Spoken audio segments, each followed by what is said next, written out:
Good evening. I'm Gwydion Sullivan, Penn Faulkner's executive director. And as it happens, I am also a writer who works with a co-author. So I am really excited about tonight's conversation.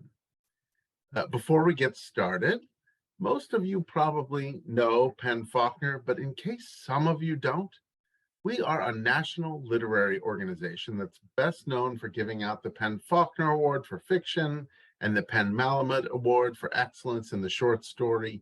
But we also run a variety of education programs that bring visiting authors and donated books and writing instruction into underserved classrooms in DC, all at no cost to the schools, to inspire the next generation of readers and writers.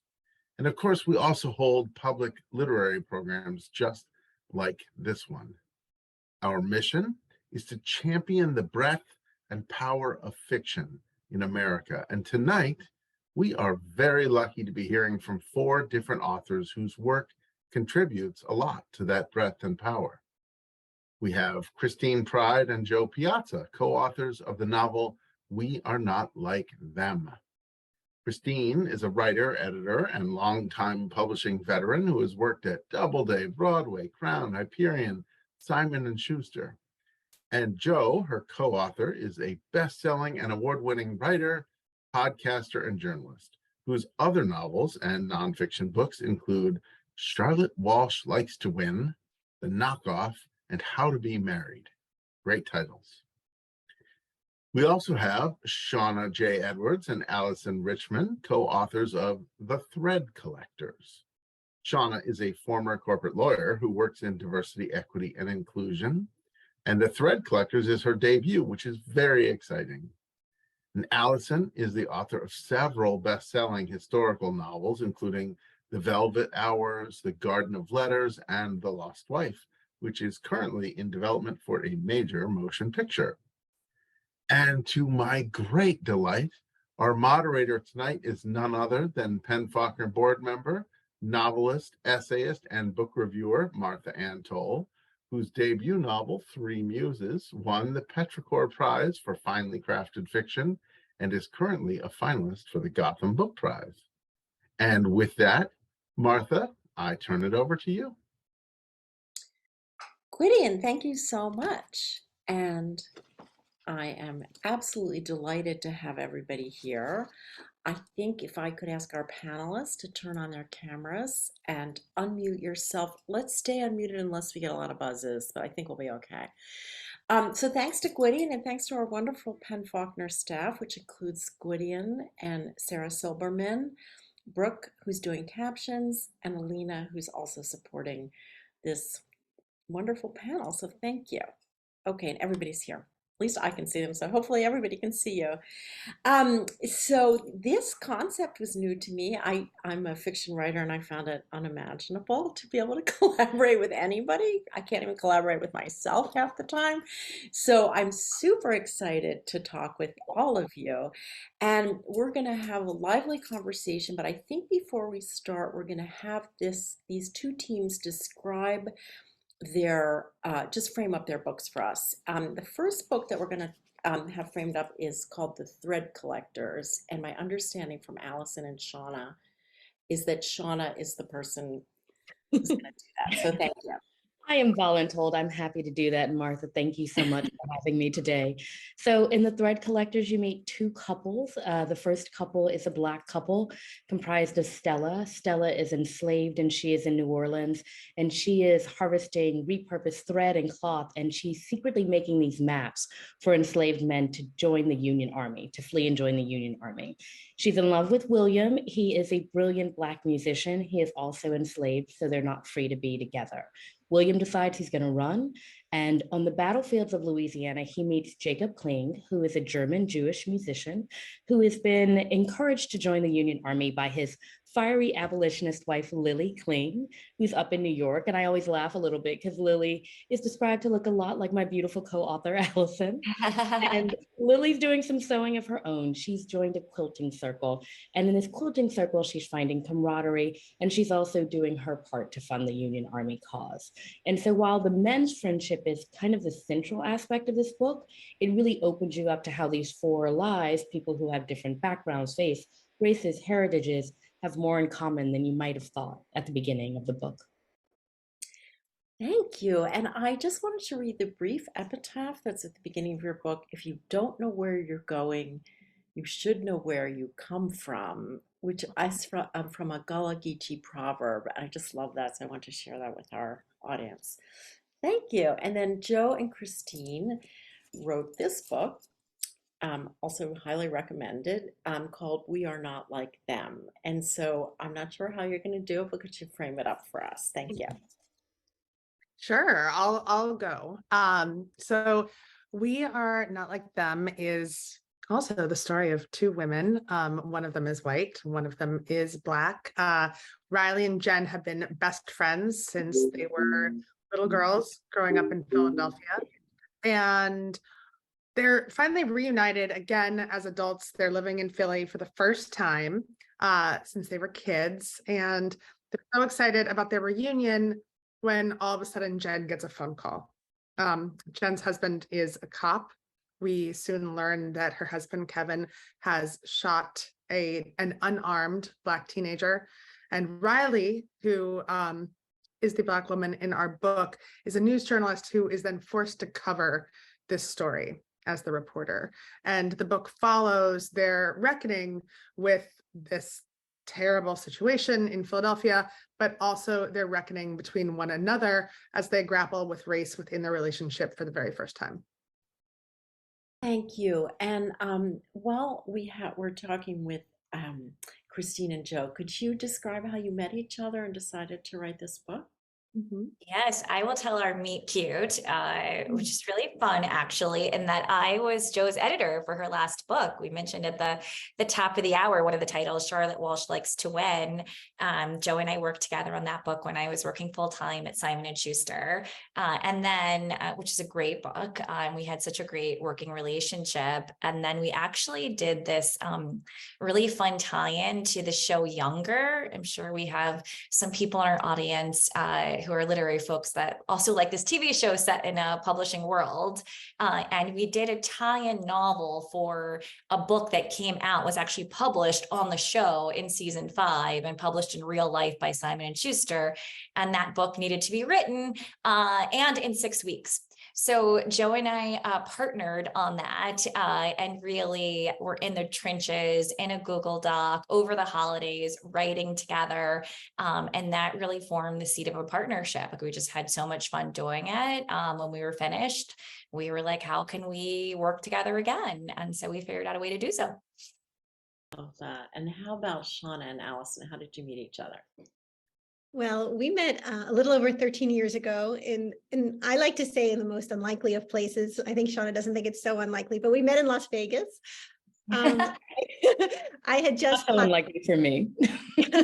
I had just potty trained my last child. I hadn't been on vacation in something like 6 years.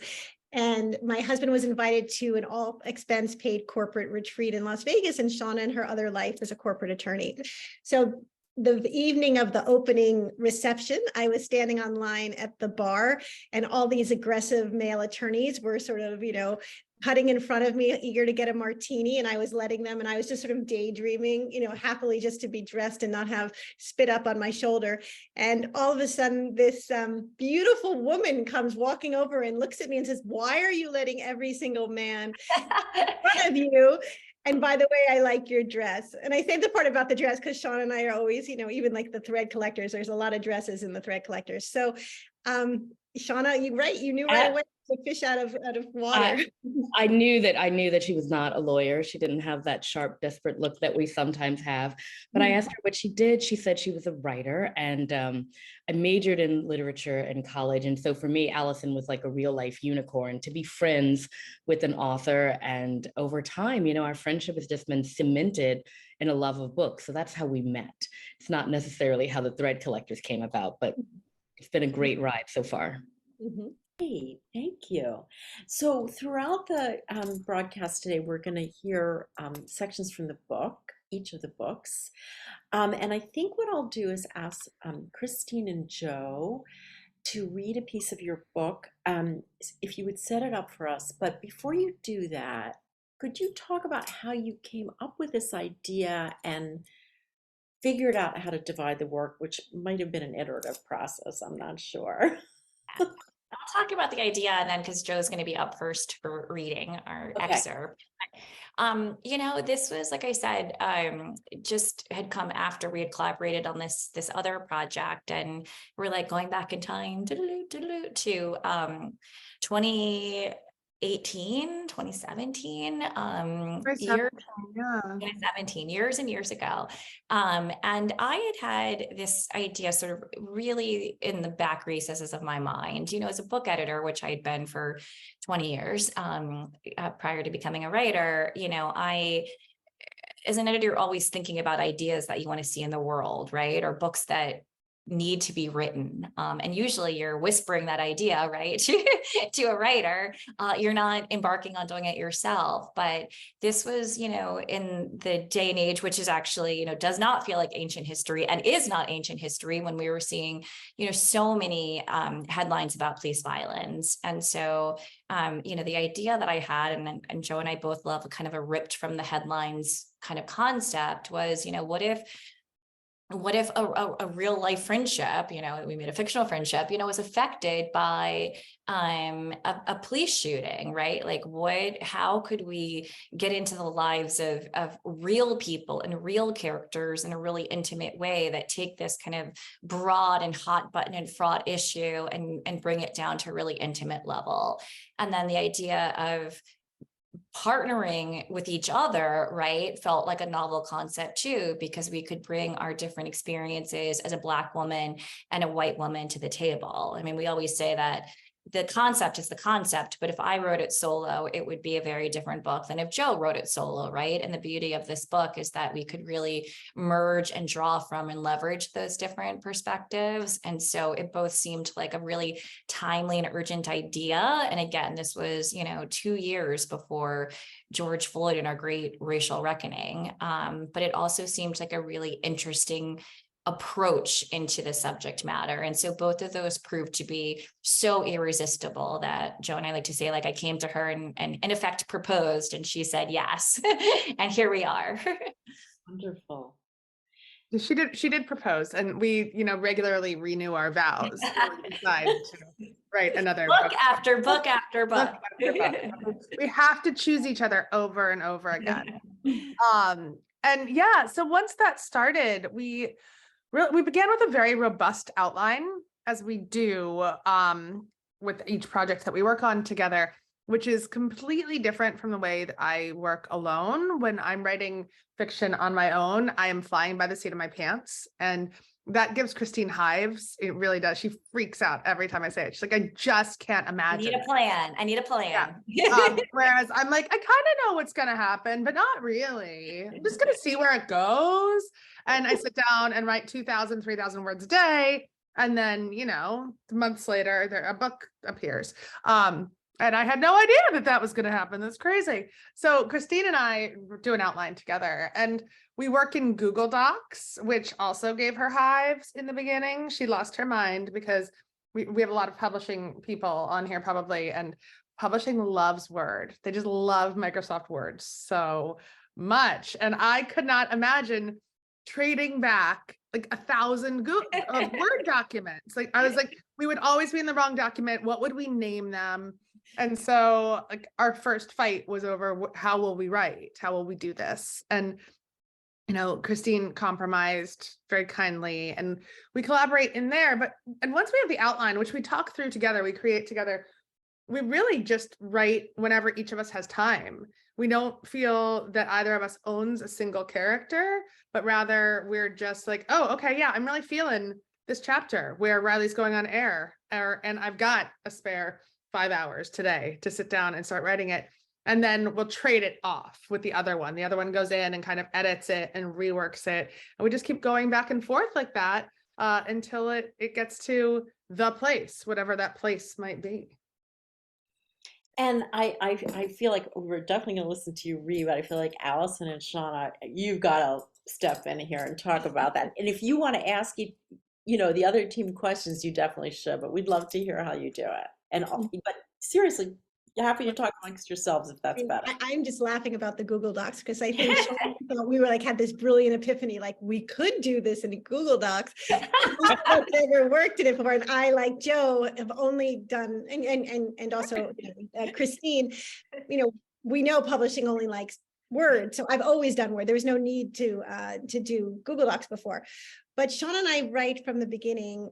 When we decided to write this novel, we knew that we wanted to create one seamless narrative voice, and that would mean having, both of us having access to the same document, being able to go in there and change something, but see what the other person was changing, so that it wasn't like you were, the end all be all of changing something. And also leaving notes. There was something beautiful, right, about leaving messages like, I'm not sure about this, or could you do this? And that was really beautiful.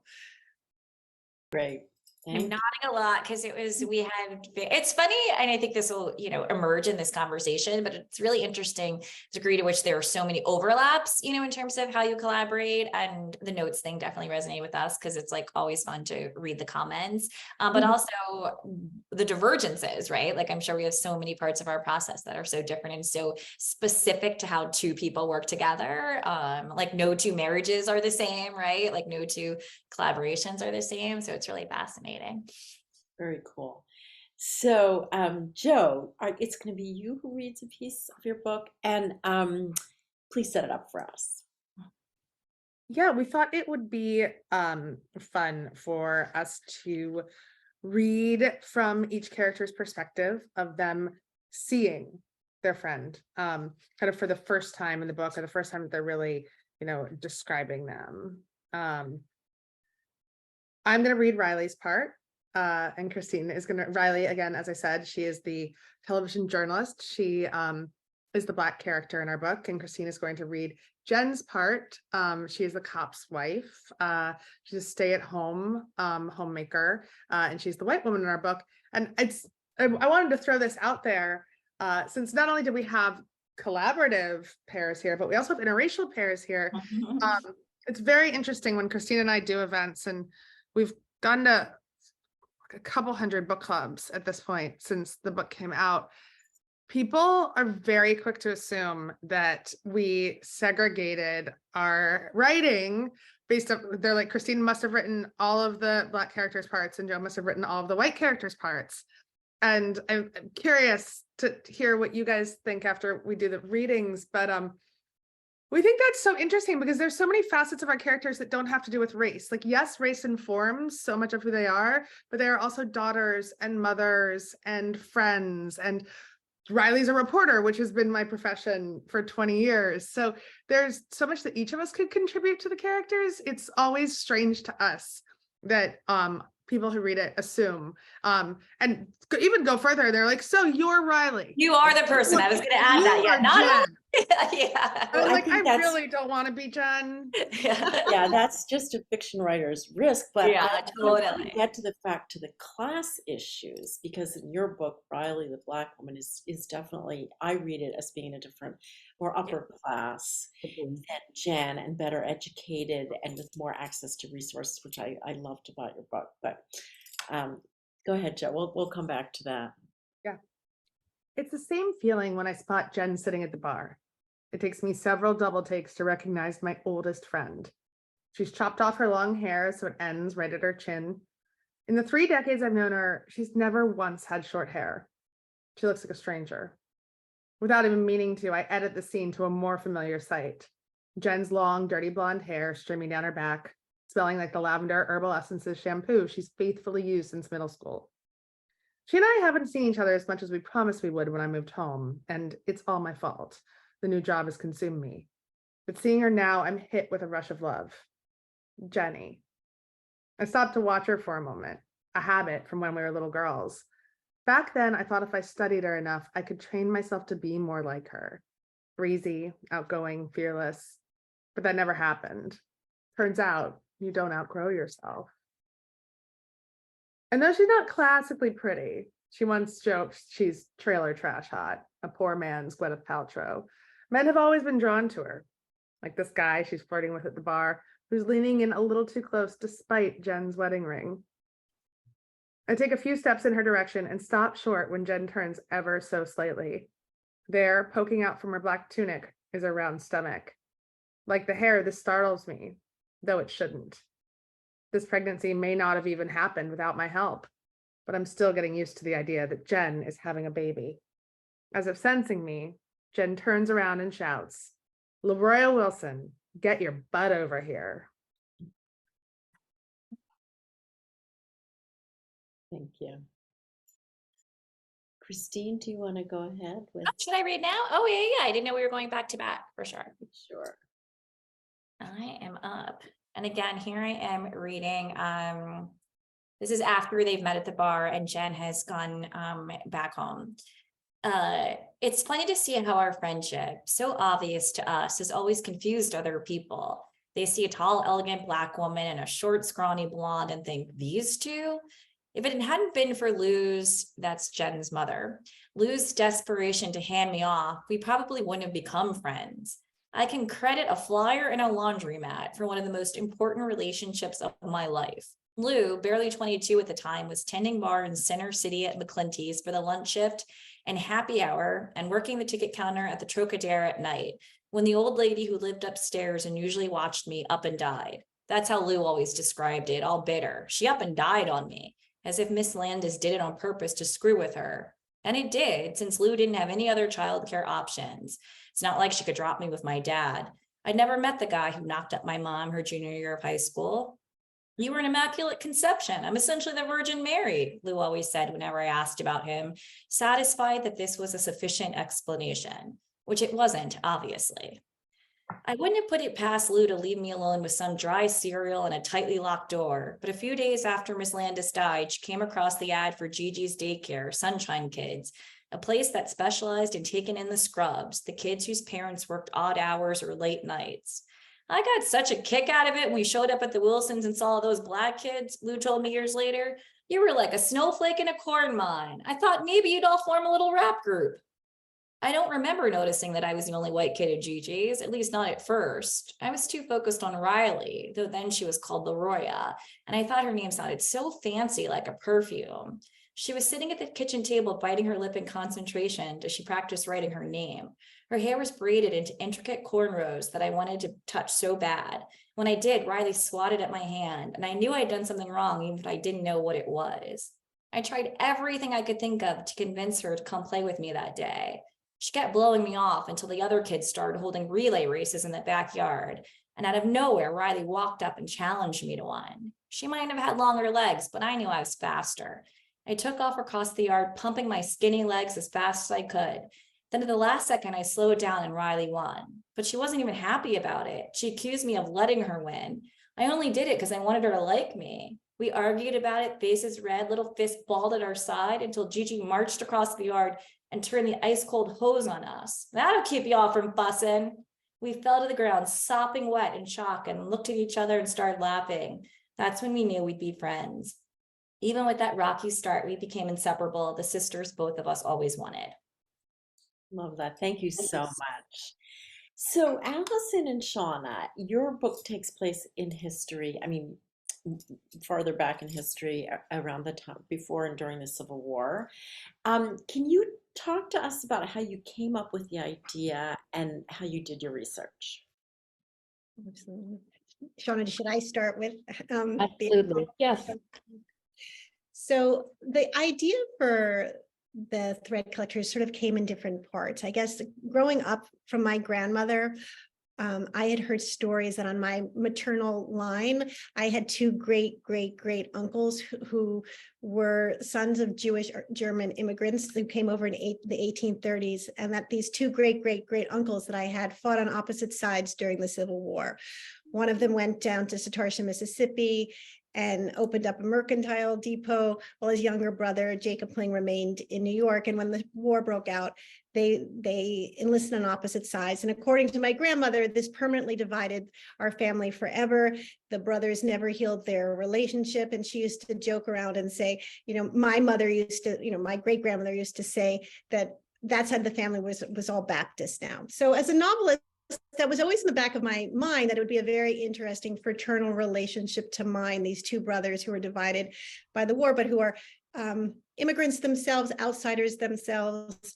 And I just thought that would be an interesting idea. But fast forward to 2017, I was meeting Shaunna for drinks in the city, and Shaunna always asked me, what my next book idea was. She was always very curious about that. And she also, because our friendship was cemented in our mutual love of books, she was always that litmus test that I would say, like, I have this idea, I don't know if there's something there. What do you think? So in 2017, I shared with her a little bit about my family story, but also the fact that I had just seen on PBS Rick Burns's documentary, Death in the Civil War. And in that documentary, he highlights so much about, what happened with, the enormous amount of dead during the Civil War. That was, over 600,000 men perished in America on the battlefield, and what happened when these bodies, fell and needed to be buried. But one of the things he highlighted was that 180,000 Black men who enlisted to fight for freedom, instead of being given muskets to fight, they were given pickaxes and hoes and forced to do all sorts of menial and demeaning work, like digging trenches and latrines, but also burying the Civil War dead, which were the white soldiers. Another thing that the documentary highlighted was that because the dead had to be buried so quickly, sometimes maps were created by fellow soldiers for their fallen compatriots in the hope that after the war, these maps, where they sort of sketched out on the backs of envelopes or, in diaries and in their journals where their, friends had been buried, they hoped to get that back to the family so that after the war, the bodies could be, exhumed and buried properly up north. So I said to Shaunna, I have this idea of perhaps weaving in my own family history, but also this friendship, this unexpected friendship on the battlefield, perhaps between a Jewish soldier and a Black soldier. And perhaps a map is created by the Black soldier, and eventually that map gets up north to the wife of the Jewish soldier. And Shaunna, immediately, right, you had a reaction to this idea. I had a very strong reaction. I thought it was fascinating. I am a Southerner. I am a native Louisianian. And don't worry, we're not giving any spoilers away. As you might imagine, I focused on the Black soldier, right? Because I was curious as to this character, but also wanted to make sure that he wasn't just a device to move the plot along. So I thought about it and I said, well, what if he takes this map and he gives this map to his beloved, and she creates something more tactile and more visual? And I think that came into my mind for a lot of different reasons. First of all, the way we were speaking about this soldier, he would have been enslaved, although plenty of free Black men fought in the Civil War, which means he wouldn't have been literate. So it's not going to be a traditional map. And I also come from a line of women who are quilt makers. I am not a quilt maker. I always say, do not ask me to join your quilting circle. I cannot do it. But I have these beautiful like heirlooms of quilts. And for me, that idea of the African-American tradition of textile and doing something more with these remnants was very much front of mind. So I shared this with Alyson, and we're in the same Wayback Machine. We're in 2017, not thinking that I was like pitching in any way. Oh, and by the way, best-selling author, bring me along for the ride, right? We were just like two girlfriends, like having a chat about potentially her next project. Yeah. But fast forward to 2020, I didn't end up writing the book in 2017. I ended up writing a different book. I feel that it's because something in the constellation, the stars, was telling me to wait. And I always feel there's like a wind in your back that tells you this is the book you need to be writing now. And I didn't feel that in 2017. But fast forward to 2020, when we were in the throes of the pandemic and the world was feeling so fragile. And then on top of that, the brutal murder of George Floyd where now the world seems so broken and fractured, and really the parallels of the Civil War and the divisiveness in our country felt like it was really coming to the forefront. And I started to return to the idea of the book, wanting to write it and wanting to find a place to put my emotions and to, to explore that part of history and try and make sense of it. But when I thought back of my conversation with Shaunna, I was very conscious of the fact that she didn't just say, that sounds like a great idea, you should really write that book. She was building story with me right from the beginning. She was already contributing and making it a much more layered, interesting book, showing me perspectives that I would never have considered. And so, I knew that Shaunna had always dreamt of wanting to write her own book. And I also knew she's one of my most brilliant friends. So I called her up and I said, would you consider writing this novel with me? And Shaunna, you were, I think thought I was a little crazy. I'm sure that we'll speak about this more, but both of our books really deal with very difficult subjects that it's very difficult to delve into. And I did not know if I could just jump in that with both feet, not only just as a debut novelist, but as a woman of color at that time in 2020, taking on something that really felt cataclysmic. So it took me a while, but I'm so glad that I did it. I don't know if Alyson and I would consider it quite proposal. We're more like sisters. I don't think of us as more like a marriage, but I'm glad that we are chosen family right now. Yeah, I mean, I think we're here. I think we should open that subject up. I do want to say that I absolutely loved the theme of the threads. I just thought that was the coolest thing, and that the communication through these beautiful hand-sewn maps that people didn't suspect were something else. And it's very beautiful, and I love that it's in the title. So let's open this subject up. Several of you have talked about the fact, let's talk about book groups first and audiences, because we had a pretty robust conversation about that in our session when we first met each other. The segregation of audiences, the expectations, and I don't really want to call on you. I think you can talk amongst yourselves. If everybody talks at once, then I'll play teacher. But I really want to hear about this because it's a subject that's really, really important, I think. Christine, I'm gonna call. Can I call on you? Because sure. No, you opened it, and I think everybody has something to say about it. Yeah, no, I'll start, especially, I'm going to actually wear my editor hat for a second and not even my writer hat, because, my 20 years experience in the industry publishing books, right, and being behind the scenes, I can tell you that publishing is, really obviously focused on, who the audience is for books, right? Rightfully so. Like, you got to know who the audience is. The problem then comes, though, in that we've always seen audiences in a really literally whitewashed, myopic, and, limited way. We've seen audiences through the eyes of the tastemakers and or who've always traditionally been the gatekeepers, who are the conduits to this audience. So you're thinking of, certain type of readers and satisfying a certain type of readers. And that lingers, to some degree, even as publishing is trying to take strides in broadening audiences and thinking about, how diverse your readers are. But it's still this idea of like, who is this book for? And is this book for Black readers, or is this book for white readers? And kind of never the two shall meet. And so Joe and I were really conscious about that, about really making sure that our book was going to resonate with both audiences, meaning it wasn't going to over-explain things for Black audiences, which is sometimes a real, fault line in publishing, right? Like, don't convey your experience, explain it to me as a white reader so I understand it. We were really going to steer clear of that. And have Riley and her family and her her character development stand on its own in a way that defied tropes and stereotypes that we so often see in fiction, which is, the dynamic of the, as you mentioned earlier, Martha, class, right? That it's so often, the nice white family that, takes the wayward Black child under, their wing. And we wanted to, stay away from those stereotypes and cliches, and in fact invert them.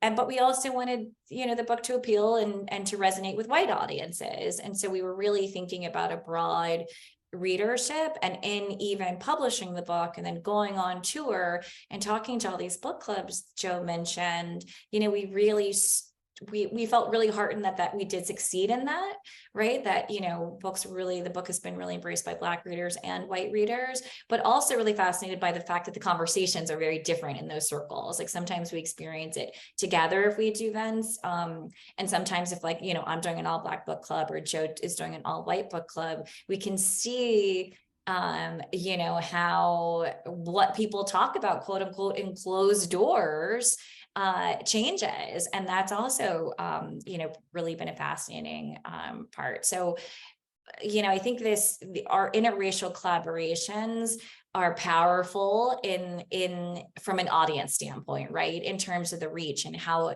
making readers think about why they pick up books, right? Is it speaking to me as a white person? Am I learning? Is it mirroring or reflecting my experience in the world, right? Like those are all really important questions. Am I learning about history that I didn't know and should know? Am I, seeing a story about my ancestors and people that are amplified, right? Like those are all really important questions of storytelling and what we're delivering to audiences. A long time ago, I heard that, and it made a lot of sense to me at the time, that Black women are the biggest part of the fiction book buying audience. So this is one of these things that's kind of driven me mad. This idea that there's a white audience and a Black audience. I mean, it's not my observation. It's not what I've seen. Shaunna and Alyson, do you want to talk about? I mean, I want to hear about I want to come back to the book club question and the audience question, but I think Shaunna and Alyson, you probably have a lot to say on this, so I'm just gonna listen. I do. So maybe one thing I'll say, because I am, the debut novelist on the panel and like farthest away from the publishing industry. And in a way that's a luxury because I have a day job, I get a W-2, and I embarked upon this because I wanted it to be a legacy project, and probably being a little bit naive to some of the business pressures of putting together a novel. And there were times when Alyson and I really had to have in-depth conversations about ensuring that there was the appropriate amount of light in the book. We certainly did not want to whitewash or sugarcoat history in any way, but this is like 4 ordinary people, all of whom are marginalized, going through one of the most cataclysmic times. And there are going to be things that happen that are uncomfortable, and really understanding and working with Alyson and working with our great editor to figure out how to balance that was something that was very new to me, right? Because I'm kind of like, well, this is what it is, right? It's the Civil War, sweetie. It's not that, I mean, like it's bad, right? And then understanding that every audience is not ready for that. In fact, most audiences are not ready for that. And you have to take them on a journey if you don't want them to like close it on the second page and not take advantage of all of the history that you do want to put in front of them and this wonderful story. So for me, I think that was the biggest growth experience, understanding that you can tell the story the way you want to, but you also have to be really mindful of the fact that it has to be told in a way that people can receive it. And that means that your Black and your white audiences and everybody in between are maybe not going to be similarly situated on that. Were you getting that feedback from editors along the way, or just something that you figured out as a team? I mean, I think that there, with some of our early readers, before it was published, there was some fear that if we were to go very dark very quickly, that we might alienate readers. What Shaunna said about us really wanting to illuminate history accurately was something that was really right from the beginning, the foundation of our collaboration. We were never going to write about the Civil War and about slavery without showing what slavery was like. We would have felt that we were basically giving a bucket of dishwater to our publisher if we weren't going to show those dark passages, but we did also want to show light. So I think what happened with us is that, when we received the information that maybe some of the brutality that we needed to show in order to show this landscape of the Civil War, did that have to come in page 20, or could we push it back to maybe page 40 until you were really into the character's mindset? We could compromise in that way, but we were never going to compromise about the facts of history. And, it's interesting when I was listening to Christine and Joe talking about, wanting to ensure that their book, it wasn't going to be a book that was only going to be read by, Black readers or white readers, that they wanted it to be a universal read. Shaunna and I definitely felt that as well. And I think our feeling was that we wanted to open up history that was not told, taught in the classroom, with, researching about, Shaunna went down to Port Hudson in Louisiana, which she could talk about that research, but about, a battle that's never taught in history books, or the burning of the Colored Orphans Asylum on 43rd and 5th Avenue in New York during the Civil War. This was never taught in history. And so how do you find a way to educate the reader with it not seeming like you're shoving history down their throat, but that they're walking in the footsteps of the characters, connected to them emotionally, seeing through their lens? Those were all things that Shaunna and I were talking about, but we wanted you, when you finished the last page, to be like, I had no sense of that, growing up in the classroom. And I learned something from this book, and I also fell in love with the characters. And thank you. These are all really beautiful insights, and it's really nice to open a window on some of this. Before we listen to Alyson and Shaunna, can you talk a little bit more about the audiences? I mean, Joe and Christine, you talked about going to white book clubs, Black book clubs, and different questions. I would love to probe that a little more. Yeah, we've been to a lot of book clubs. We've done a lot of corporate talks about the book, and in fact, a lot of companies have been using the book for some of their DEI programming, which has been really interesting to see the conversations that come up. And we hear time and time again, people say, oh, it's easier to have these hard conversations about race and social justice when we have fiction as the launch point, rather than nonfiction, because you can talk about fiction in a different way. You can open up in a different way about your feelings about fiction often than you can about nonfiction and real life. And so going to a lot of these book clubs, we've learned that book clubs are still typically very segregated. Wouldn't you say, Christine? Probably 90%, it's either we're going to an all Black book club or an all white book club, or mostly. And we get different kinds of questions, and we get different perspectives.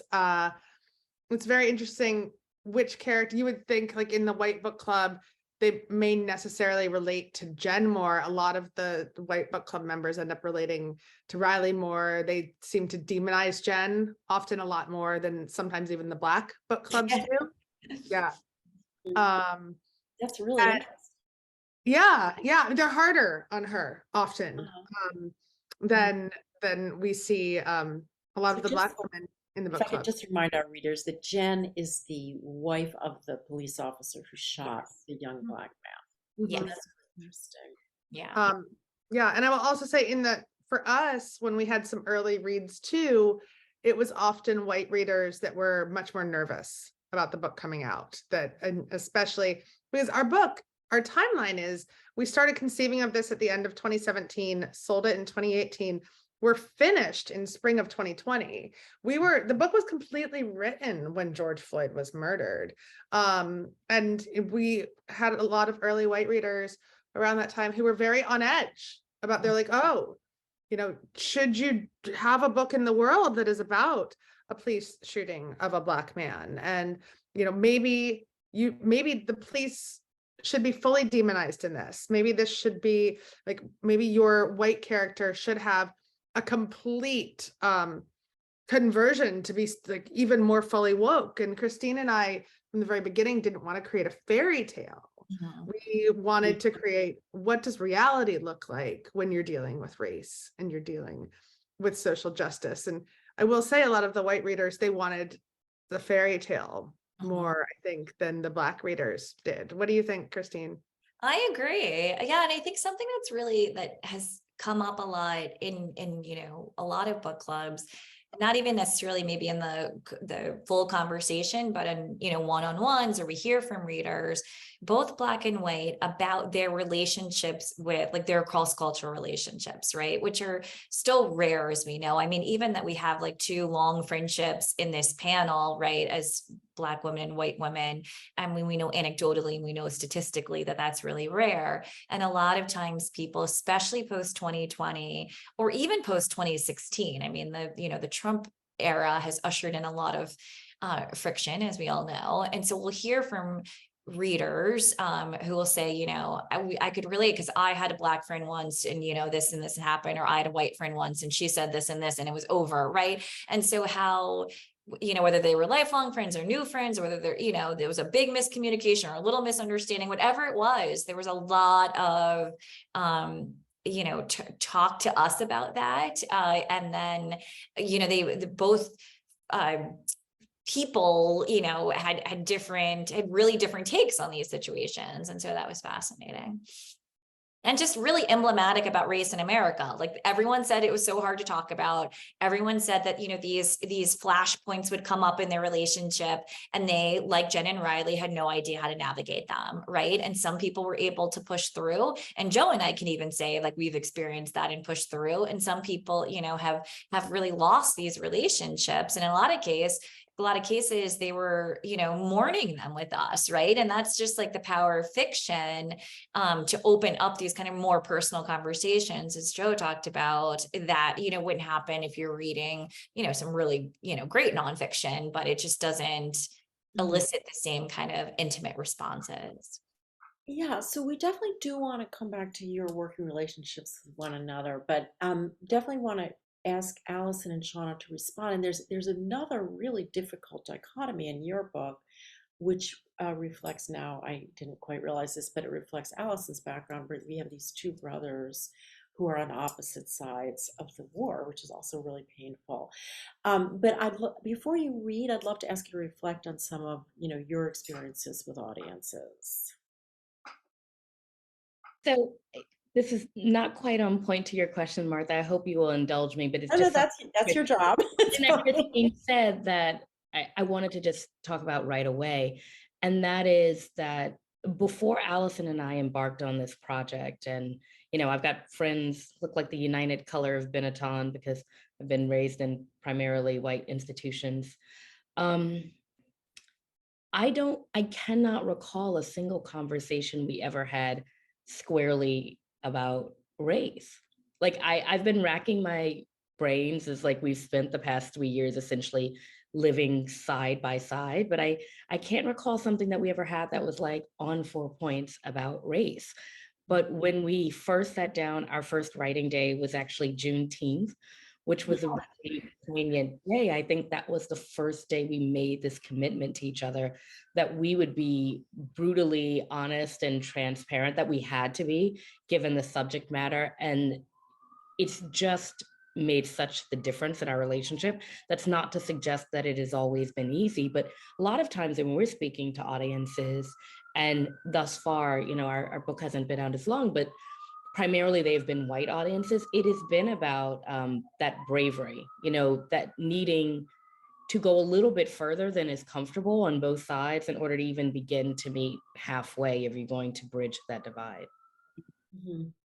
And Can I just jump in here too? Because I think that's so interesting. And I mean, we had the exact same experience. And Shaunna, there's something that you said at the beginning where it's like you had these, you know, sort of reservations, right, about jumping into this project and what it would entail, you know, on all different kinds of levels. And I think for Joe and I mean, I'll just speak for myself. It was a little bit the opposite. Like, I feel like I went in a little bit naive about it, right? I'm like, oh my God, we're going to write a book together. We're going to talk about race all the time and it's going to be fine. And you know, I think I went into our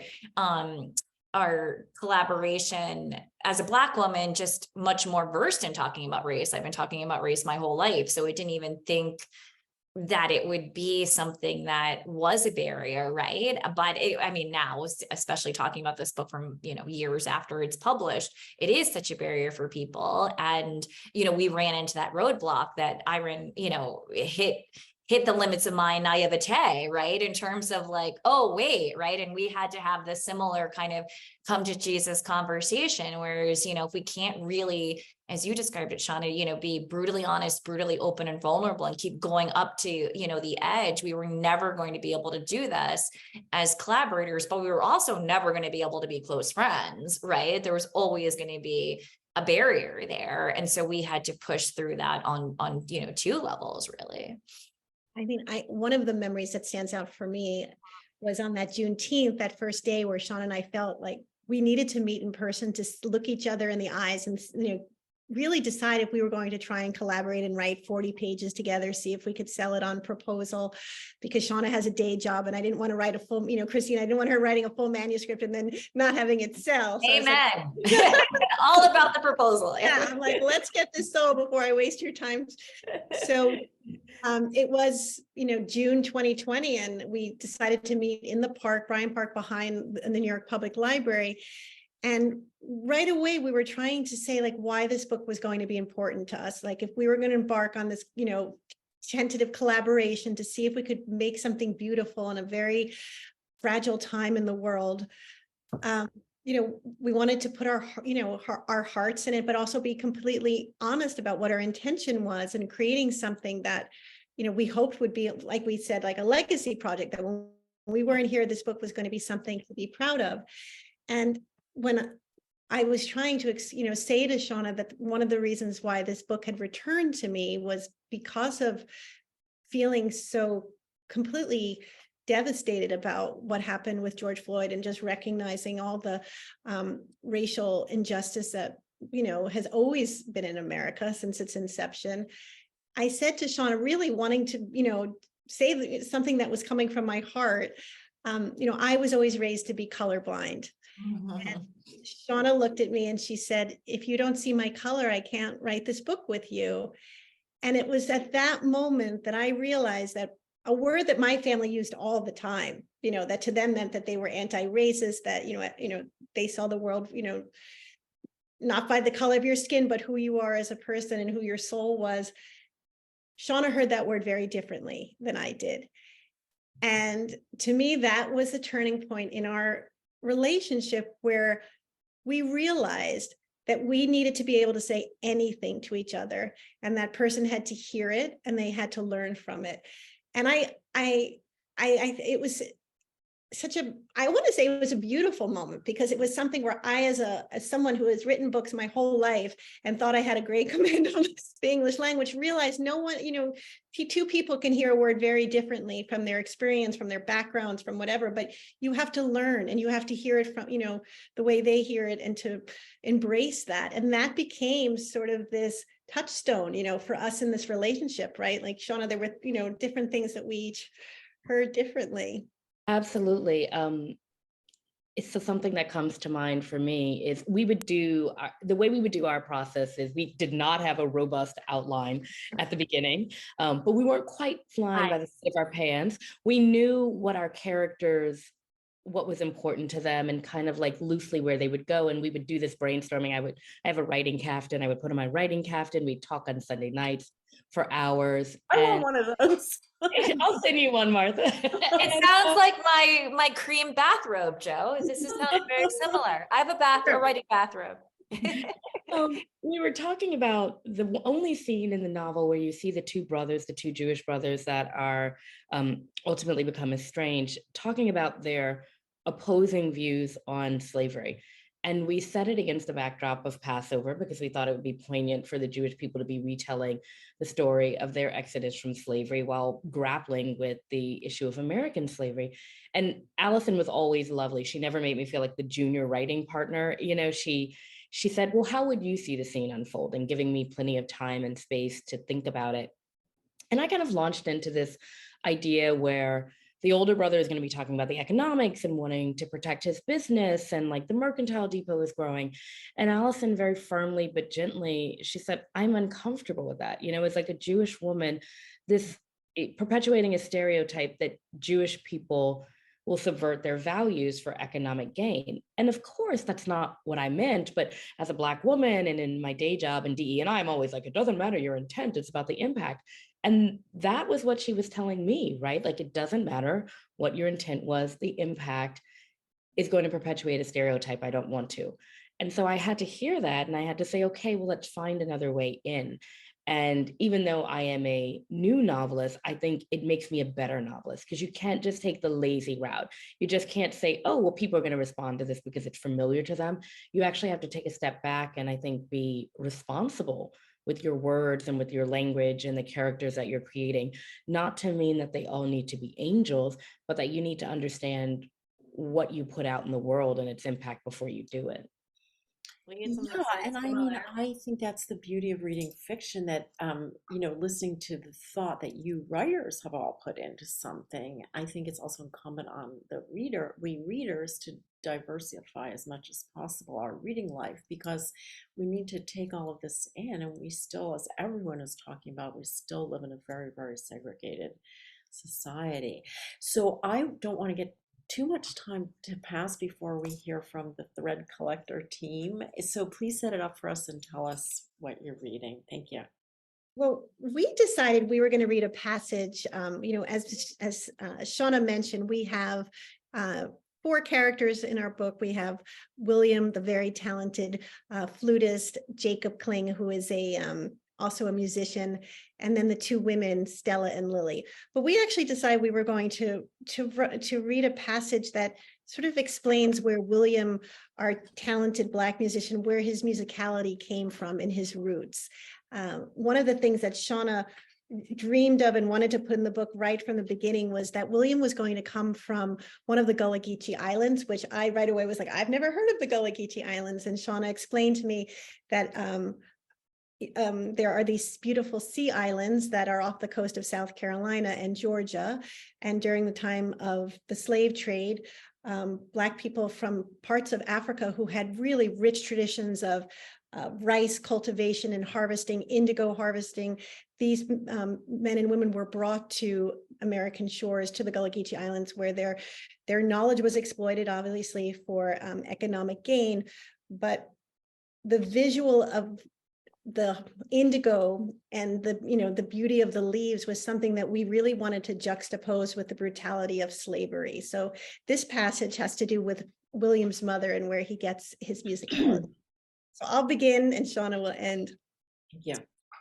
Survival was a skill William had learned from his mother, from watching her quiet actions, not her words.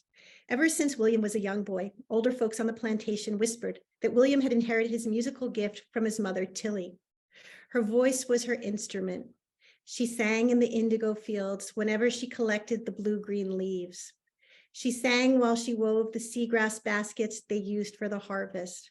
She sang low, murmuring almost to herself when the overseer walked behind her with his cane raised high, and as loud as she could on Sundays when she joined her fellow slaves in desperate prayers for deliverance. Tilly was a tiny thing, but her voice was far stronger than others who eclipsed her in size. It came from a place deep within her, a bottomless well of grief and hope in equal parts. She sang to keep her body and mind from breaking, the spirituals lifting her up when she wanted to fall down.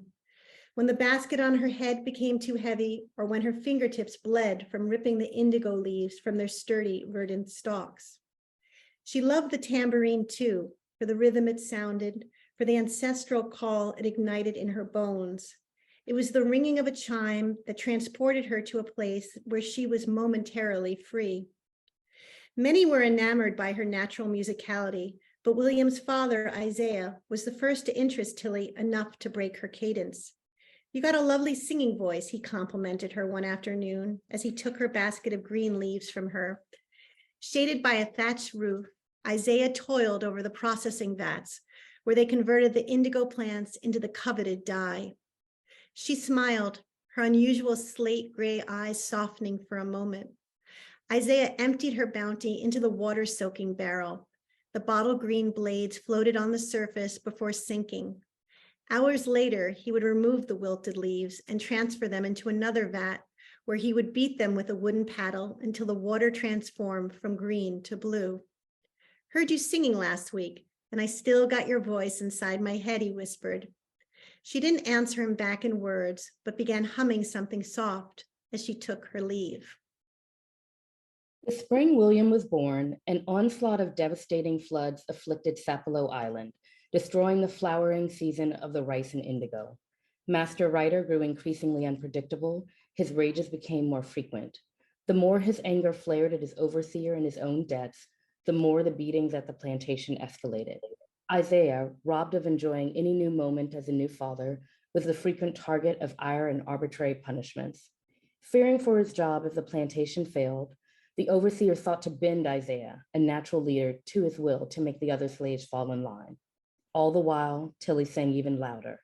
She sang when she was forced to try to salvage what she could of the crop, working all morning and into the night, under a full moon, with William swaddled on her back. "Talkum de Guanway from here, make for freedom," Isaiah confided one night, when they lay together on their straw pallet. "We need to run," he whispered. Even within the relative safety of their squalid cabin, he barely vocalized the dangerous idea of escaping to the north. And even then, adding another layer of secrecy, he uttered them in the Gullah language, created by the slaves from a mixture of West African, English, and Creole. He laid his lips right against her ear, so she more felt than heard the words. Tilly knew there was no way to flee with the child, and no way she could ever leave her son behind. She pulled William to her breast. "Heard that debt's so bad they may have to sell some of us. I know they'd sell me. Then you and Willie lost to me forever."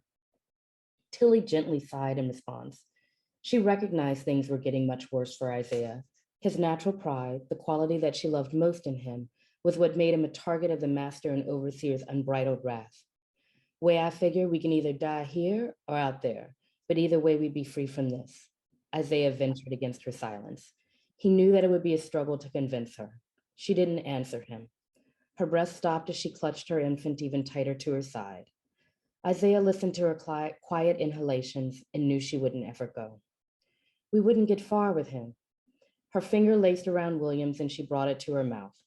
There was nothing normal about mothering when you were a slave. She had heard of women who smothered their babes when they decided to flee, forced to extinguish their lives rather than risking their child's fate being dictated by a white man. "I heard there's a woman in Savannah who can help us get north." Tilly mutely shook her head. The tabby shack was constructed from mud walls made from shale and oyster shells. The damp and dark enveloped them. The minutes that passed felt excruciatingly long. She could not go with them. "Sunday at dusk," she whispered, "when we're all still in the praise house, I'll sing louder than I ever have. They won't hear you run." Oh, such a painful passage. It's beautiful. Um, Thank you very much. I want to ask this team, the Red Collectors team, sort of what is next for you, particularly Shaunna. I want to know if you've been bitten by the writing bug. I mean, I know you have a full-time job, of course I do. No, I have been What's so next? bitten by the writing bug. Like, who doesn't want to be a hyphenate like Rihanna or something? I absolutely know that I will write on my own, and I have an idea, also inspired by some of my family background. But Alyson and I, Joe, you talked about not wanting to write a fairy tale. We didn't want to write a fairy tale either. So our book does not end at the end of the Civil War as if now the North has won and everything is fine. It ends with some hope and some optimism, but also some uncertainty as what comes next. So Alyson and I have certainly spoken about this idea of bringing our characters forward into Reconstruction, because it is not a time that we're taught much about at all in school in terms of the hope that happened, but also the broken promises, and maybe even bringing these families forward and their descendants into like the 1920s and also the 1960s, where we know that there were a lot of Jewish people who were allies to Black people during the Civil Rights Movement. So we've got big dreams, but Alyson, as my publishing Sherpa, always reminds me, you got to sell the first book and make people fall in love with it before you start dreaming of the second one. I want to ask this question because several of you mentioned a proposal. I am not familiar with proposals for fiction. So were these books sold on proposal? I'll just jump in as the editor again, read my Thank editor you. guide, that it is We're actually salivating here. yeah, I know. And yeah, I didn't want to be realistic about this for all the writers, in the room. It's actually Yeah. very it's not very common to sell a novel on proposal at all, I mean, especially for fiction, it's much more common for nonfiction, but for fiction, most editors want to see the whole thing, right? Because a lot of people can write a great first 50 pages or a great ending, or, you want to make sure that the story holds up all the way through. There are some exceptions for writers who have, written a lot of books, right? Because then, you sort of like have earned the right to say, okay, like, I can do this here. So for your second, third, fourth book, down the line, that is a more common way to sell a book, but, certainly not is very common for a debut. So. Okay, I just had to ask that. Yeah. So I'm glad you did. So people are not, they're like, I'll just write 10 pages and sell my book. we're coming up on the opportunity to have questions from our audience. So audience members, if you do have questions, please type them into the Q&A at the bottom of your screen. And one of them that's already up there is something I want to ask Joe and Christine, because Christine was Joe's editor. So I want to ask you particularly about that relationship and how it's changed over time. And there's a person online who said, did anything about being on the other side of the editorial process surprise you, Christine? It's part of this, all the same question, I guess. Yeah. Well, I'll start with saying yes. The biggest thing that surprised me is that it's really hard to write a book. And that should not have come as such a surprise to me. And yet, after publishing book after book after book after book, and I'm like, yeah, go off and write your books. I would just drop people a 13-page editorial letter like on a Friday at 5 and be like, have at it. Good luck. And now being on, the receiving end of feedback or an editorial letter, I'm like, oh my God, what is going to happen? How are we going to do this? So, I am a lot more empathetic and understanding and compassionate about both the discipline involved in writing a book and the emotional roller coaster that's involved in writing a book. And it's just until you're sort of on the other side, you don't really know what that's like at all, right? Like it's just a very specific thing to be a writer. And until you really do it, and I'm sure Shaunna can relate to this too, like until you do it, it's like being a mother, which I also am not and have no idea how to do that. But like, we cross over a threshold and you're on the other side and you just have no idea what's waiting for you on the other side until you actually do it, no matter how, much people tell you about it. So that was actually really surprising to me. But I think also having published, this is like my 8th, having never done a collaboration, I think having a friend that when you get, feedback from your editor or something happens or you're having a block and it's not just you in front of the computer anymore. You have someone to talk about, about it with, and it, even being on tour, it's so much better. So it definitely makes it less lonely. And you pull each other out of the ditch. If you're upset about something, the other one, pulls you up and tells you to put a smile on your face or covers you when you're, lagging if, you're doing a talk. So the collaboration is a very unique experience. It's very different than writing by yourself.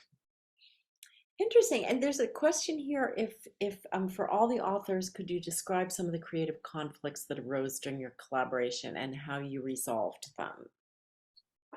Anybody want to start with that? Yeah, I have a story that's kind of similar to the story you were telling, and I could see Christine was about to jump in and tell that too, when you were talking about the word colorblind.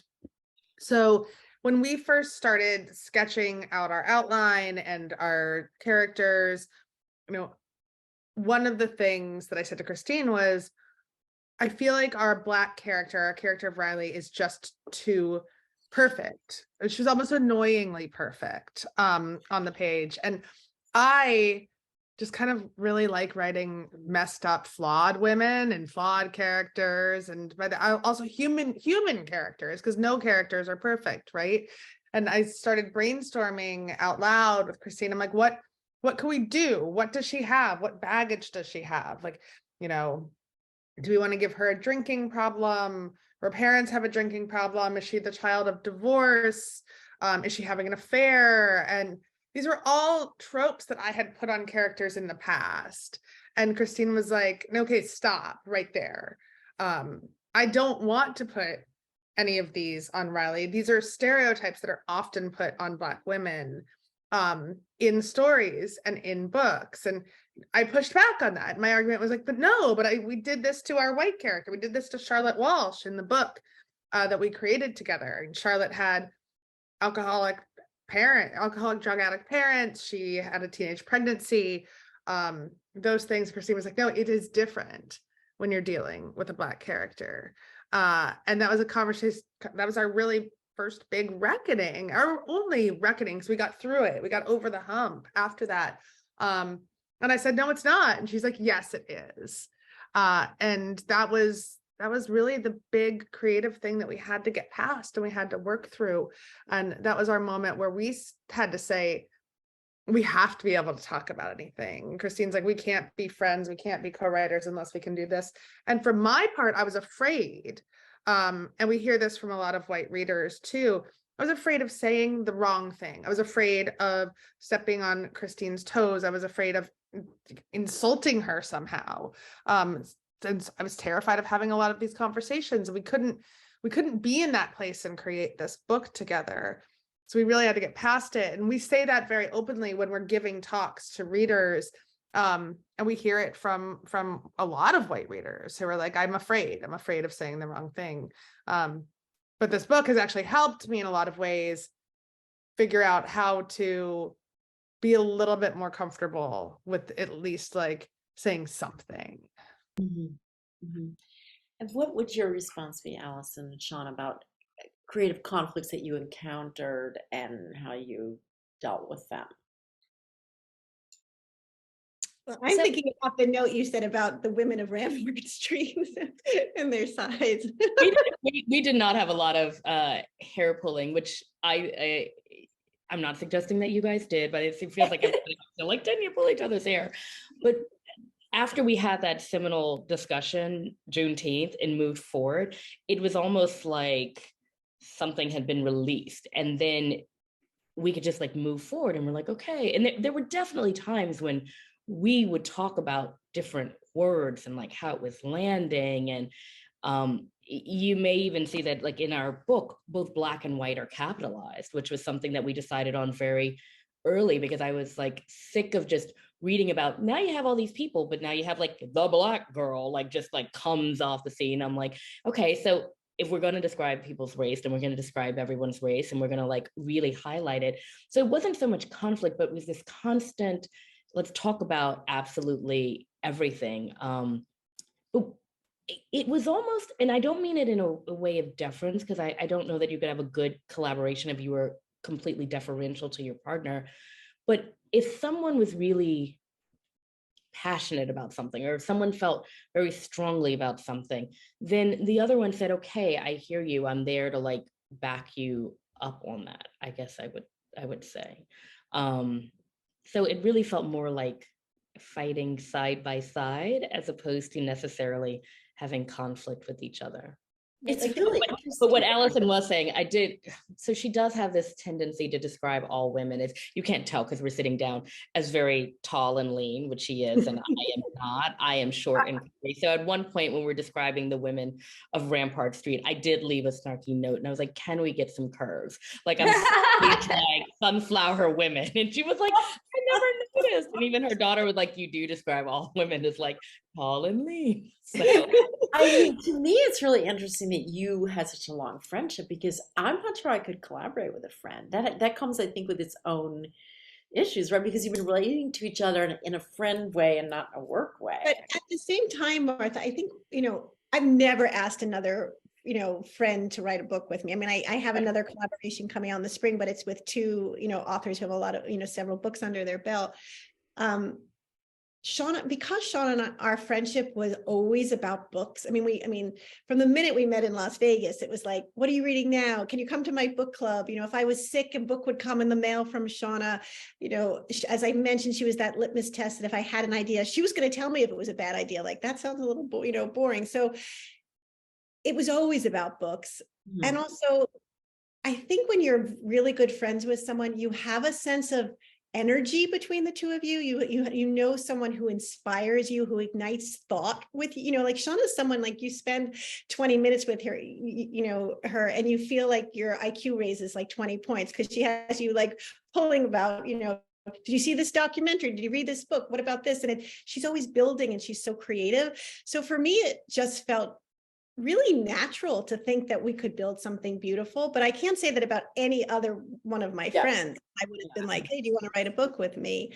And also, even though we might not have talked about race prior to writing this book, we were always honest about each other. I mean, we always shared vulnerabilities or, things about our family. I mean, certainly now that we're on tour together and we spend so much time, what we're realizing is that our mothers were separated at birth. Like, literally, they're the same people. And it's like, I mean, even I said something like to her, my mother doesn't let me have a key to her apartment in the city because she doesn't trust me. And she was like, oh my God, my mother's the same. My mother allows me to cook in one pan when I'm in her house because she's got a seafood allergy, and she's convinced that I'm going to kill her and then I'll forget. I'm well over the age that I would remember. Wow, I just want to say we could just go off on a big tangent about mothers. There's a whole mother thing here. There are definitely like similarities, and there's definitely this, this honesty that we always had from the beginning. I love Well, that. that really resonated for me too, because I think that the idea of trust is so important, and in the beginning when, Joe and I would have creative conflicts, and the way we got out of them over time was this idea of one, a mutual belief in the project and that the other person was doing what's best for the book, not, personal ego. It wasn't about like, I want to win this paragraph. To the degree that you can even win a paragraph, but it was about the book, and then trusting you learns the other person's skills, and what you lack they are stronger in, and vice versa, and then you trust that, and then you trust what they're doing, right? And then that helps you be deferential to the back and forth, and that deference has to go both ways. And so when it does, it feels less, as long as it's balanced, then it feels less threatening. Yeah, I love that. So this is a question from Luann Williams in the audience. This has been a fascinating discussion of partnership and collaboration. Can you talk more about the outline? Did you use a platform for sending your work back and forth? What was it like to negotiate the outline? I think we people out. Yeah. Oh, that's right. Yeah, well, we used Google Docs. We did send it back and forth. I don't really remember the outline process for We Are Not Like Them, but I know that we're doing it again for our third book together. Can I just break this down to a really granular level? Is there one person who's assigned to start the outline and the other one comments? No, we do it in our beginning outline. It's very live verbal, for lack of a better word, right? We're doing it, we're talking through ideas and then just jotting them in a Google Doc that we're both looking. So a lot of it starts big picture, like what's the tense? What's our location? What's our POV? What characters are we showcasing? What about these characters? Where they meet? Like the big picture stuff. And then we'll start to keep breaking it down. Then, chapter 1, what happens? Chapter 2, what happens? Chapter 3, what happens? And then we just go beat by beat from there. And then it gets more and more granular as we go. And we did not work with an outline. I've never worked on an outline. This is Christine's like nightmare person, don't you? Like my mind is truly blown. No, like I wanted to be a painter before wanting to be a writer. So for me, it's like you start doing a gesture drawing and then you build the, brushstroke after brushstroke until the chapter is formed into a painting. Shaunna and I would have brainstorming sessions every Sunday night where we would basically try and create maybe 20 pages of content of what we, slowly building the story. So from like page 1 to page 20, what's going to happen. And I would take really copious notes as we, brainstorm verbally. And then I would, on the Google Doc, do what I like to describe as almost this wire armature, that the scene had shape and form. And I'd put a thin layer of clay on that, but there was still several more that needed to be added. And I'd say the Google Doc's up. And then Shaunna would go in and she would, put her layer of clay and start embroidering. And then she'd tell me she was finished. And then I would go back, and we'd probably go back and forth on those 20 pages 3 or 4 times until it looked exactly the way we both wanted it to look, how it heard in our ear, the way we wanted it to. And then we'd move on to the next 20 pages. So by the time we got to the end of the book was a very polished stone. Like, it was really, really, I mean, we finished our editorial comments in like 2 days. The book was done, and it went, Wow. so it was slow, like very slow, and just revising. Then when it was good, then we'd move on. How So long did it take you from start to finish? I'm just curious to write the book. We sold it in December 2020, right? Because we met in June. So we did 40 pages for the proposal. I was And- butting up on a wedding deadline, my wedding. So yeah.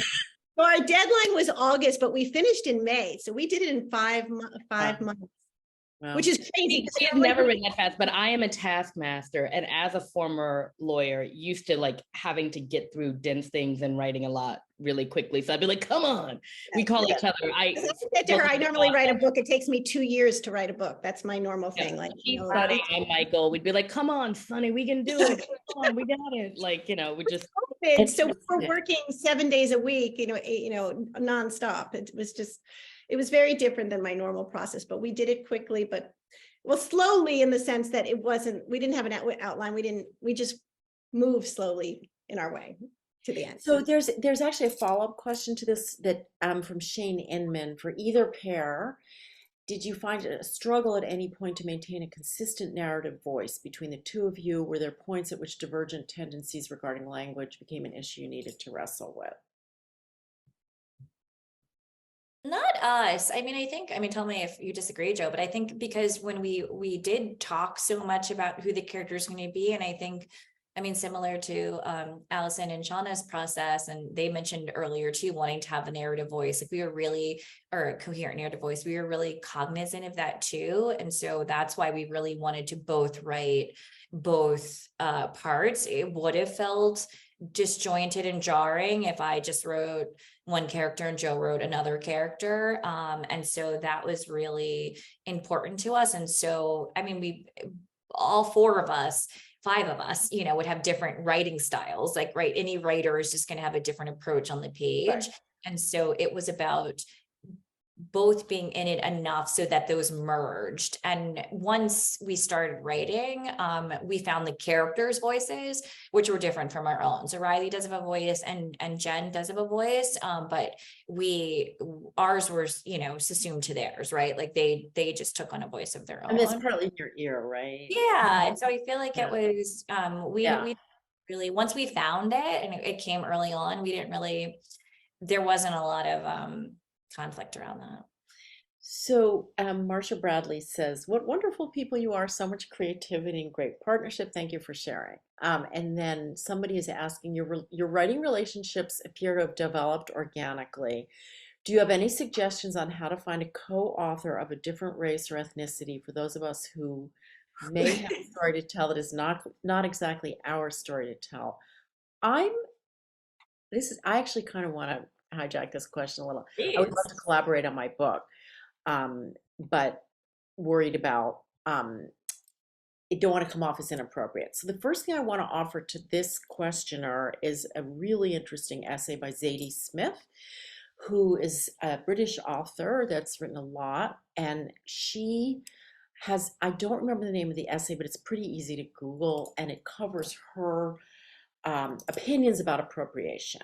And I was going to actually ask you that. I think by appropriation, we mean writing in the voice of another character that you may not, I don't know how to define this. Are you permitted to write in the voice of another character who's different from yourself? So I'm going to just jump in a little bit of moderator's prerogative. I think we wouldn't have fiction if we didn't do that. So let me just start there. I think we all want to write about people who are different from ourselves. I think that it's really important to write with respect and to do your homework. Homework is really important. But I'd love for all of you to comment on that, because that question comes up a lot right now. Well, that's why we were so eager for you to take it, Martha. Well, I I was can like, keep got going. it, got Yeah, I it. mean, I'm happy to keep going because this is something that comes up a lot, Yeah. and especially about the current book that I'm writing. So I don't know that you need to collaborate. I mean, collaboration is wonderful, and this is a beautiful set of relationships. So I love that.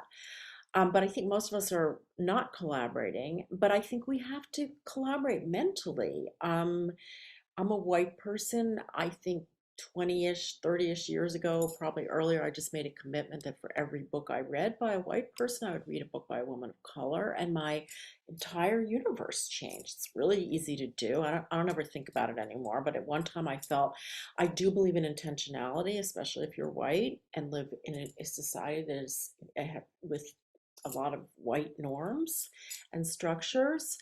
I think respect is really important. I think some of it is so basic that we don't remember that we're all humans, and every character who's worth being on the page has to have a lot of humanity and be multifaceted. And I also support the idea of sensitivity readers. I don't know what you folks think about that, but I'm working on a book. I'm a straight cis woman, white woman. I'm working on a book with two gay characters, and a major character is black. And I've had already one set of sensitivity readings, and I'm sure I'm going to do it again. But so wow, Christine, I did it. That's my 2 minutes, but I'd love to hear from you Yeah. guys. I will say though, I mean, just a short answer to that, Yeah. and you know, from a publishing standpoint, I don't think it works to go sort of, I'm going to go find somebody who's different than me to write a book together, right? Or like, I want to write this book, but let me, you know, find a gay person because I want a gay character. So, you know, I'm going to send out a call. Yeah, I mean, that's just like I really agree. one, you know, really cynical, and two, going to come across on the page and is bad behind the scenes. Like it's just, you know, that's I'd be wary of that idea. So Get up. you know, I'd favor that. I'd favor just taking ownership, as you said, Martha, of doing the research and writing the character that you want to write, as opposed to trying to find, you know, a way in that feels a little too problematic. Other folks on the panel. Yeah, I love the story of how Jodi Picoult and Jennifer Finney Boylan got together to write Mad Honey, which deals with very pressing trans issues. And Jen Boylan just had a dream one night that she wrote a book with Jodi Picoult, and she tweeted. They didn't know each other at all. And she just tweeted, she's like, I had a dream last night that I collaborated on a book with Jodi Picoult. And Jodi wrote back, she's like, what's the idea? And Jen DM'd her and was like, da-da-da-da-da. And Jodi's like, let's do it. And so, yeah, I think Christine said, I don't think you should go out setting out saying like, I am going to find myself this collaborator who is very different from me, in the same way that you really shouldn't go out and be like, I am going to get myself some new Black friends for my all white book club. But I do think that there are serendipitous things that happen. And I'm not a woo-woo person per se. I'm not a religious or spiritual person, but I do believe that books happen when they're supposed to happen. And so if you put out into the universe that you like, this is a book that you want to write, or even just talk to yourself about it, and like just start getting that book together. I do think that the magic happens around the creation of books. And so I firmly believe that if that book is meant to be in the world, the collaborator will come to you. I've heard that so many times when a book is meant, when the stars align or the universe provides or whatever.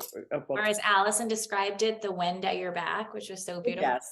I mean, it's definitely true, because I was so inspired after that lunch with Shaunna, where she freely added this, whole other layer with the embroidered maps and, opening it up to a love story. I was just seeing it from the perspective of the two men from different backgrounds and faiths. but I really left and I wrote a different book. Like it was in the back of my, I mean, I always have 3 ideas, but the wind pointed me, in a different direction, but then it repositioned me in 2020. And also the memory of having that lunch with Shaunna came back to me. I never forgot it.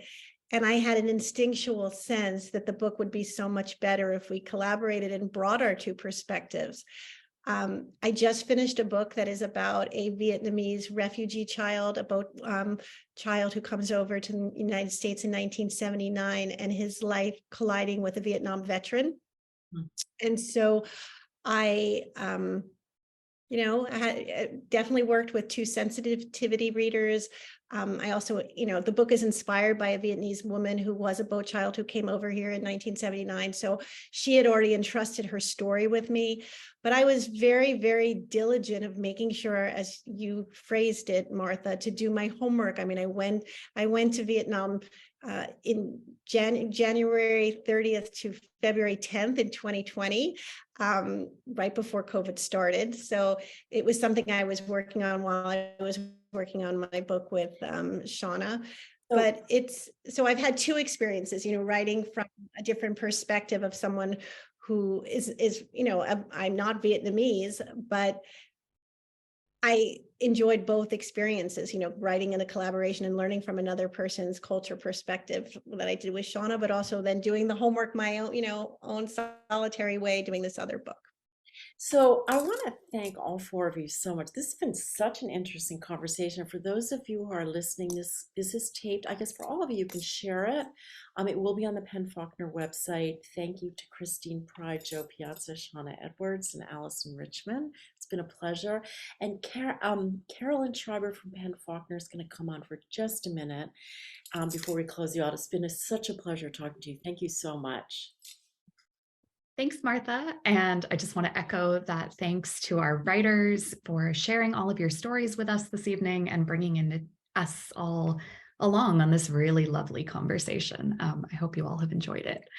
Like Martha said, my name is Caroline Schreiber, and I'm Penn Faulkner's Director of Development. The first thing I want to do is to thank all of you at home for joining us tonight. As you know, Penn Faulkner is a nonprofit, so your ticket purchase makes events like this one possible for us. If you're able, we hope you'll consider making an extra contribution to help us grow our education, literary, and awards programs, and to continue reaching thousands of readers, writers, and students every year. Thank you so much. I'm also here to invite you to several upcoming events. First up, our Literature on Screen event is coming up on April 10th. That conversation will focus on Lou Bayard's novel, The Pale Blue Eye, which was adapted into a Netflix film earlier this year. Both Lou and director Scott Cooper will join us for that conversation, which is going to be held in person, yay, in person, in DC. This is always a really popular event for us. So mark your calendars, get your tickets early, and you can find more information about that one at the link that Alina is putting in the chat. Next up, on May 11th, we're celebrating our 43rd annual Penn Faulkner Award for Fiction. That ceremony will also be held in person in DC at the newly renovated MLK Library. Hope you've seen our finalist list online. It includes 5 incredible works of fiction that I know I'm working my way through right now, and I bet many of you are as well. The ceremony will feature our award winner, our finalists, our judges, and this year's Penn Faulkner Literary Champion, NPR's Terry Gross. It's going to be a really fantastic evening, and we hope you can join us. Thank you again to all of our writers and to you, Martha, for moderating. We hope to see you all again very soon. Good night. Bye-bye.